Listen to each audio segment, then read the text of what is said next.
Сәлеметсіздер ме? Бүгін мен сіздермен геран гүлінің жаңағы жапырағы мол және жиі гүлдеу үшін қолданылатын бір ерекше әдісті сіздерге айтып түсіндірмекпін. Сол үшін сіздер жаңағы видеоны соңына дейін көріңіздер.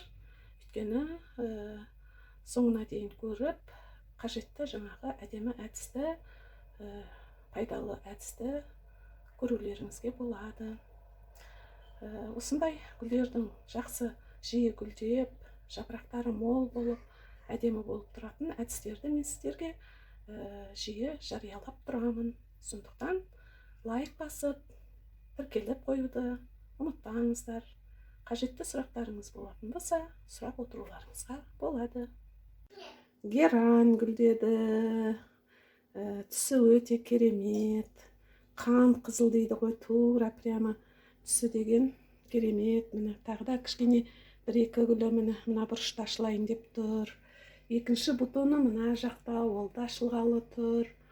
Бұл геран гүлі негізінде жаңа отростықтан өскен. Бұл бірінші гүлдеуі. Әлі бұл кішкене горшокта тұр. Бұны кейіннен енді осы гүлі ашылып біткеннен кейін біз бұны жаңа горшокқа егеміз. Түсі деген енді бір керемет, мынау бере алмай тұр түсін. Гүлдің түсін бере алмай тұр компьютер, телефон. Ал негізгі нақты түсі енді ол адам айтып жеткізгісіз, керемет енді. Бұл түс мына живой тұрғандағы түсі өте керемет. Мына жерде де жаңағы әдемі анық түсті алқызыл не болып тұр. Дегенмен дағы мына живойдан көрген өте керемет. Гүлдері прямо әдемі. Іште екі тал несі мына жерде ашылайын деп келе жатыр.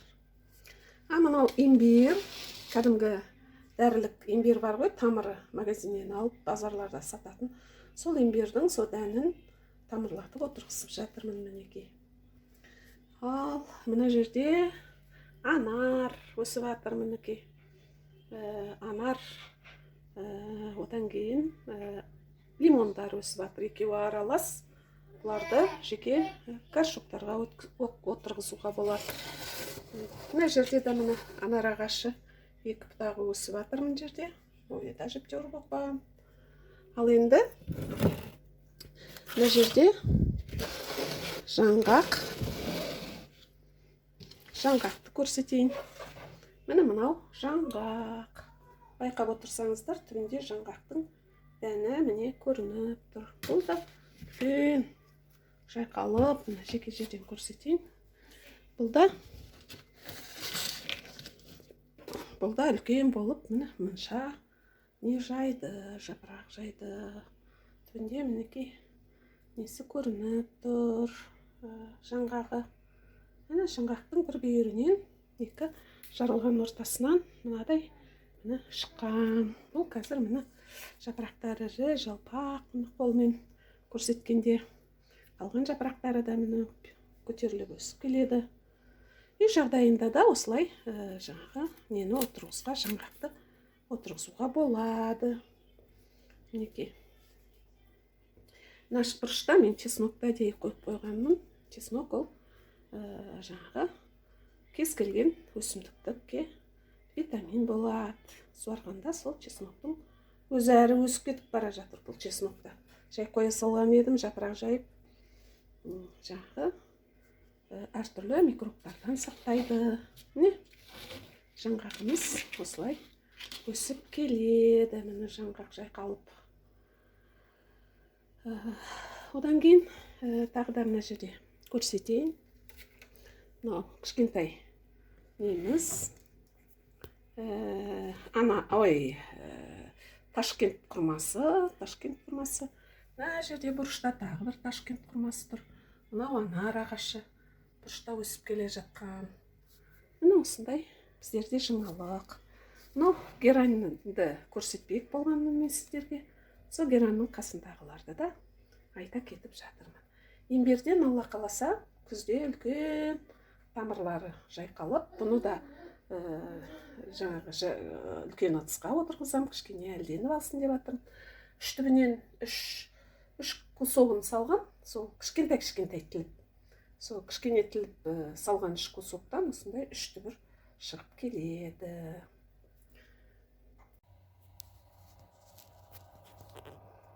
Гүлі жапырағы мол болып, гүлі жиі гүлдеу үшін геранға мынадай инені түбінен тығып қою керек екен. Мінекей, қарап отырсаңыздар, екі бұтақта екі жаңа инені түбінен тығып қойдық. Бұл геранның жаңағы жапырағы мол болып, гүлі жиі жаңағы гүлдеуге септігін тигізеді екен.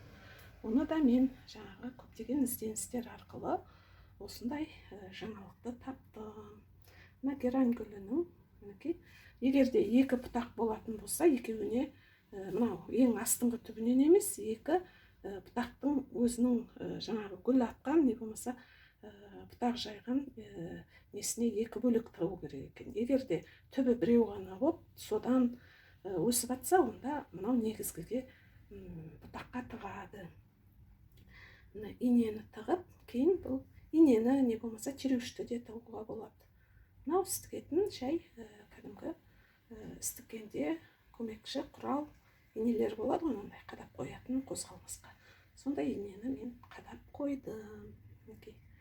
Екі бұтағына, өйткені бұтақтың жаңағы жеке-жеке бұтаққа тығылу керек. Көрдіңіз ғой, мынада екі бұтақ бар. Тағы да менің ана розовый геранім бар, ол розовый геранға мен бірақ бұтақ, онда мынадай екі айырылған бұтақ емес, сондықтан оған бір ине тығып қойдым. Бұл және мен бұл нелерді екі рет деппін, мына топырағы мені қазір құрғап тұр. Құрғаған жағдайда, қазір жаз ғой, енді күн ыстық, сондықтан жаңағы тұндырылған жаңбыр суымен 3-4 күнде аптасына 2 рет, не болмаса 2 рет, енді одан асырмаймын, одан аз да не болмаймын, солай жаңағы суарамын. Мінекей, герань гүлінің секреті. Енді бұл мен енді ғана істеп отырмын бұны. Оны 2 аптадан кейін уже жапырағы да көбейіп, және сонымен бірге гүлдері де жиі гүлдейтін болады. Енді оны да тәжірибеден көре жатамыз, кейін оның да нәтижесін сендерге көрсетемін. Ұнап жатса, лайк басып, түсінбеген сұрақтарыңызды сұрап отыруларыңызға болады. Қош сау болыңыздар, барлығы сіздер үшін. Гераньның екінші бутоны да гүлдестесі, бутоны яғни бұл да міне гүлдерін ашып келе жатыр. Екіншісі, біріншісін жаңа көрсеткенмін алдында. Екіншісі де міне 2-3 күн өтті. Бұлар да ашылып келе жатыр. Бұл жерде бұлай қарап отырсаң 20 шақты ашылатын гүл бутондары, гүлдестелері бар. Бұның айттым ғой, түсін жеткізу деген өте қиын. Мынаның кәдімгі тірі суретін емес, видеосын емес, өзің көрсе вообще прямо керемет, өте нәзік, өте қанық түс екен. Осы гераньның мен осы жақында кеше Көкшетауға барып келдім. Көкшетаудан тағы да басқа түрлерін алдым. Бұны жиналған жаңбыр суымен суарамын. Бұл жаңағы биылғы неден өсті дедім ғой. Биылғы отростықтан өскен, отростықта 4 жапырақ болған. Енді мынау гераньның жапырағын көбейтіп